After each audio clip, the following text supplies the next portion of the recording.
Hi అండి, నమస్తే. Welcome to smart Telugu వంటలు అండ్ బ్లాగ్స్. ఈరోజు ఈ వీడియోలో ఈజీగా ఇంట్లోనే సమోసాలను లేదా స్ప్రింగ్ రోల్స్ను ఎప్పుడు కావాలంటే అప్పుడు ఈజీగా ప్రిపేర్ చేసుకొని తినవచ్చు. దానికోసమని మనం షీట్స్ను ప్రిపేర్ చేయడం, స్టఫింగ్ ప్రిపేర్ చేసుకోవడం కొంచెం కష్టమే, కానీ ఈజీగా ఎప్పుడు కావాలంటే అప్పుడు ఎలా ప్రిపేర్ చేసుకోవాలో ఈ వీడియోలో చూపించబోతున్నాను. ఒకసారి ఈ సమోసా పట్టీని లేదా స్ప్రింగ్ రోల్ షీట్ను ప్రిపేర్ చేసుకుంటే 2 నుంచి 3 నెలల పాటు వీటిని స్టోర్ చేసుకోవచ్చు. బాగా వర్షం పడుతున్న సమయంలో వేడివేడిగా ఏదైనా తినాలనిపించినప్పుడు, లేదా పిల్లల స్కూల్ నుంచి వచ్చేసరికి స్నాక్స్ ప్రిపేర్ చేయాలన్నా ఈ షీట్స్ను ఒకసారి ప్రిపేర్ చేసుకుంటే రకరకాల సమోసాలను అలాగే స్ప్రింగ్ రోల్స్ను ఈజీగా చేసేసుకోవచ్చు. దీన్ని ఏ విధంగా ప్రిపేర్ చేయాలి, దీనికి కావాల్సిన పదార్థాలు ఏంటో ఈ వీడియోలోకి వెళ్ళి చూసేద్దాం. నేనైతే ఇలాగే ప్రిపేర్ చేసుకుంటానండి. ఇలా ప్రిపేర్ చేసుకొని వీటిని స్టోర్ చేసుకుంటాను. దానికోసమని ముందుగా ఒక బౌల్ని తీసుకొని అందులోనికి ఇక్కడ నేను 3 కప్పుల వరకు మైదా పిండిని తీసుకుంటున్నాను. నేను ఇక్కడ స్ప్రింగ్ రోల్ షీట్ను అలాగే సమోసా పట్టీని ప్రిపేర్ చేయడం కోసమని ఇంత క్వాంటిటీలో పిండిని తీసుకుంటున్నాను. తర్వాత రుచికి సరిపడా ఉప్పును వేసుకోవాలి. నేను ఇక్కడ 1 టేబుల్ స్పూన్ వరకు సాల్ట్ని వేసుకుంటున్నాను. అలాగే పిండి ఎక్కువ క్వాంటిటీలో తీసుకున్నా కాబట్టి నేను ఇక్కడ 2 టేబుల్ స్పూన్ల వరకు ఆయిల్ని వేసుకుంటున్నాను. ఈ మొత్తం కూడా పిండిలో కలిసే విధంగా బాగా స్పూన్ తోటి ఒకసారి కలుపుకోవాలి. తర్వాత వాటర్ను వేసుకొని కొద్దిగా పిండి మొత్తాన్ని కూడా చపాతీ పిండి కన్నా గట్టిగా కలుపుకోవాలి. వాటర్ని ఒకేసారి వేయకండి, ఎందుకంటే మైదా కొంచెం బంకగా ఉంటుంది కాబట్టి మనం షీట్స్ని ప్రిపేర్ చేసుకునేటప్పుడు మనం చేసేటువంటి పీటకి కానీ లేదా ప్లేటుకి కానీ కరుచుకుంటుంది. అందుకోసమని మనం కొంచెం హార్డ్గానే ఈ పిండిని కలుపుకోవాలి. ఈ విధంగా పిండిని కలుపుకోవాలండి. ఇలా మనం వేలుతోటి ప్రెస్ చేసినట్లయితే పిండి మన చేతికి అంటుకోకుండా ఉండాలి.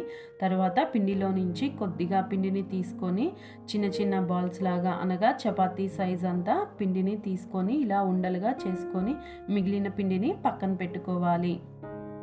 తర్వాత చపాతీ పీట పైన కొద్దిగా పొడి పిండిని అప్లై చేసుకొని మనం ముందుగా ప్రిపేర్ చేసుకున్నటువంటి పిండి ఉండను పెట్టుకొని ఈ విధంగా రోల్ చేసుకోవాలి.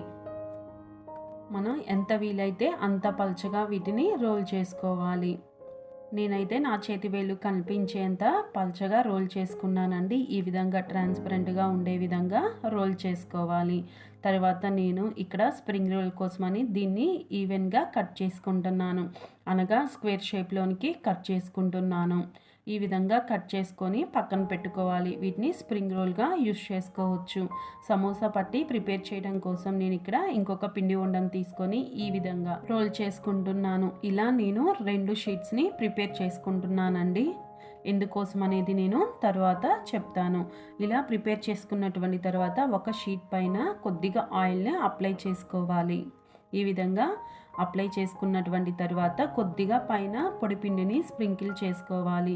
తర్వాత ఇంకొక షీట్ని ప్రిపేర్ చేసుకున్నాం కాబట్టి దానిపైన పెట్టేసి కొద్దిగా పొడిపిండిని అప్లై చేసుకొని ఈ విధంగా చేతితోటి అప్లై చేసుకున్నటువంటి తర్వాత చపాతీ కర్రతోటి ఈ విధంగా ఎంత వీలైతే అంత పలుచగా వీటిని రోల్ చేసుకోవాలి. 2 వైపులా టర్న్ చేసుకుంటూ వీటిని రోల్ చేసుకోవాలి. ఇలా చేయడం వలన షీట్స్ అనేటువంటివి చాలా పల్చగా వస్తాయండి. నేను ఇక్కడ దీన్ని స్క్వేర్ షేప్లోనికి కట్ చేసుకుంటున్నాను. ఈ ఎడ్జెస్ మొత్తాన్ని కూడా మనం పక్కన పెట్టుకోవాలి. ఈ విధంగా స్క్వేర్ షేప్లోనికి కట్ చేసుకొని నేను పక్కన పెట్టుకుంటున్నాను. నేను ఇక్కడ స్ప్రింగ్ రోల్ కోసం ఇంకొక విధంగా షీట్ని ఏ విధంగా ప్రిపేర్ చేయాలో చూపిస్తున్నానండి. మరొక పిండి ఉండను తీసుకొని ఇందాకట్లాగానే 2 షీట్స్ని నేను ప్రిపేర్ చేసుకుంటున్నాను. ఈ విధంగా ప్రిపేర్ చేసుకోవాలి. కొద్దిగా థిక్గా ఉండే విధంగా ప్రిపేర్ చేసుకోవాలి. తర్వాత ముందుగా ప్రిపేర్ చేసుకున్న ఒక రోల్ పైన ఆయిల్ను అప్లై చేసుకోవాలి. పైన కొద్దిగా పొడిపిండిని దీనికి కూడా స్ప్రింకిల్ చేసుకోవాలండి. ఈ విధంగా పొడిపిండిని అప్లై చేసినటువంటి తర్వాత ఇంకొక షీట్ని ప్రిపేర్ చేసుకున్నాం కాబట్టి దాన్ని దీనిపైన పెట్టేసి పైన కొద్దిగా పొడిపిండిని అప్లై చేసుకొని ఈ విధంగా చేతి వేలతోటి ప్రెస్ చేసుకుంటూ ఒత్తుకోవాలి. ఇలా 2 వైపులా కూడా పొడిపిండిని అప్లై చేసుకొని తర్వాత చపాతీ కర్రతోటి ఈవెన్గా రోల్ చేసుకోవాలి. దీన్ని కూడా స్క్వేర్ షేప్లోనికి నేను ఈ విధంగా కట్ చేసుకుంటున్నానండి. ఈ ఎడ్జెస్ మొత్తాన్ని కూడా పక్కన పెట్టుకోవాలి. ఈ విధంగా నేను స్ప్రింగ్ రోల్ షీట్స్ని అలాగే సమోసా పట్టీ షీట్స్ని 2 ప్లేట్లోనికి తీసుకొని వేరువేరుగా పక్కన పెట్టుకుంటున్నాను. మీరు కూడా ఈ విధంగా ప్రిపేర్ చేసుకో. మనం కట్ చేసిన ఈ ఎడ్జెస్ని మనం చిప్స్ లాగా కట్ చేసుకొని ఫ్రై చేసుకోవచ్చు. స్టవ్ పైన ఒక పెనాన్ని పెట్టి మంటను మీడియం ఫ్లేమ్లో ఉంచుకోవాలండి. ఈ షీట్స్ను కాల్చుకోవడం కోసం ఇలా షీట్స్ వేసుకున్నటువంటి తరువాత వీటిని 2 వైపులా టర్న్ చేసుకుంటూ కూడా లైట్గా వీటిని కాల్చుకోవాలి. అనగా లైట్గా రోస్ట్ చేసుకుంటే సరిపోతుంది.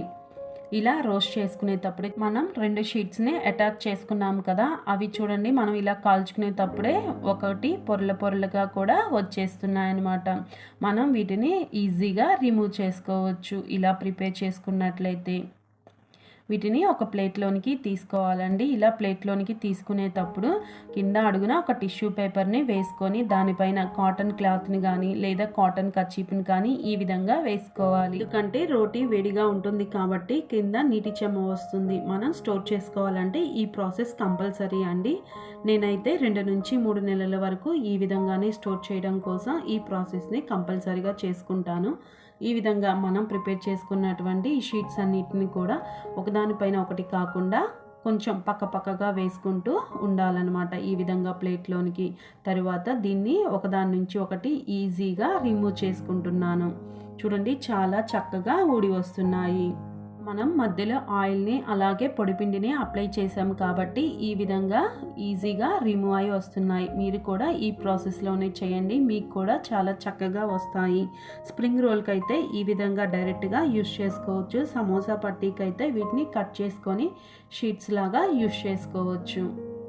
చూడండి ఫ్రెండ్స్, నేను ప్రిపేర్ చేసినటువంటి ఈ షీట్స్ చాలా చక్కగా వచ్చాయి, ట్రాన్స్పరెంట్గా కూడా ఉన్నాయి. ఈ విధంగా రోస్ట్ చేసుకోవాలి. మరీ ఎక్కువగా కాకుండా మరీ పల్చగా కాకుండా ఈ విధంగా రోస్ట్ చేసుకుంటే సరిపోతుంది. నేను ఇక్కడ సమోసా పట్టి ప్రిపేర్ చేయడం కోసం నేను ఈ విధంగా వీటి ఎడ్జెస్ని కట్ చేసుకుంటున్నానండి స్క్వేర్ షేప్లోనికి. వీటిని డైరెక్ట్గా సమోసా పట్టీగా కానీ లేదా స్ప్రింగ్ రోల్గా కానీ యూస్ చేసుకోవచ్చు. మీకు కావాల్సినంత సైజులో మీరు సమోసా పట్టీని కట్ చేసుకోవచ్చు. ఈ షీట్స్ను ఉపయోగించి రకరకాలైన సమోసాలను మరియు స్ప్రింగ్ రోల్స్ను ప్రిపేర్ చేశానండి. అవి నెక్స్ట్ వీడియోలో పోస్ట్ చేస్తాను. నేనైతే ఈ విధంగా ప్రిపేర్ చేసుకుంటాను. ఈ షీట్ను నేను సమోసా పట్టీకి కట్ చేసుకుంటున్నానండి. నేను వెడల్పు వచ్చేసరికి 4 ఇంచెస్ వరకు, అలాగే పొడుగు వచ్చేసరికి 8 ఇంచెస్ వరకు తీసుకుంటున్నాను. పెద్ద సైజు సమోసాలను ప్రిపేర్ చేయడం కోసం నేను ఈ షీట్స్ని కట్ చేసుకుంటున్నానండి. కొంచెం పెద్దగానే ఈ విధంగా నేను అన్ని షీట్స్ని కూడా కట్ చేసుకున్నాను. ఇలా కట్ చేసుకున్నటువంటి షీట్స్ను మనం స్టోర్ చేసుకోవడం కోసం ఇలా నేను జిప్లాక్ కవర్ని తీసుకుంటున్నాను. అందులోనికి ఈ సమోసా పట్టీలను వేసుకోవాలండి. వేసుకున్నటువంటి తర్వాత ఎయిర్ టైట్గా ఈ జిప్లాక్ కవర్ని క్లోజ్ చేసుకోవాలి. ఈ విధంగా వాటిని సర్దుబాటు చేసుకున్నటువంటి తర్వాత జిప్ని ఎయిర్ టైట్గా క్లోజ్ చేసుకున్నటువంటి తర్వాత ఒక బాక్స్లోనికి తీసుకొని ఈ విధంగా లిడ్ను క్లోజ్ చేసుకోవాలి. క్లోజ్ చేసుకున్నటువంటి తర్వాత దీన్ని ఫ్రిడ్జ్లో పెట్టుకుంటే 2 నుంచి 3 నెలల పాటు నిల్వ ఉంటుందండి. నా వీడియో మీకు నచ్చింది అనుకుంటున్నాను. నచ్చినట్లయితే నా ఛానల్ని సబ్స్క్రైబ్ చేయండి. అలాగే లైక్ చేయటం, షేర్ చేయటం, కామెంట్ చేయటం అస్సలు మర్చిపోకండి. మరొక మంచి రెసిపీతో మీ ముందుకు వస్తాను.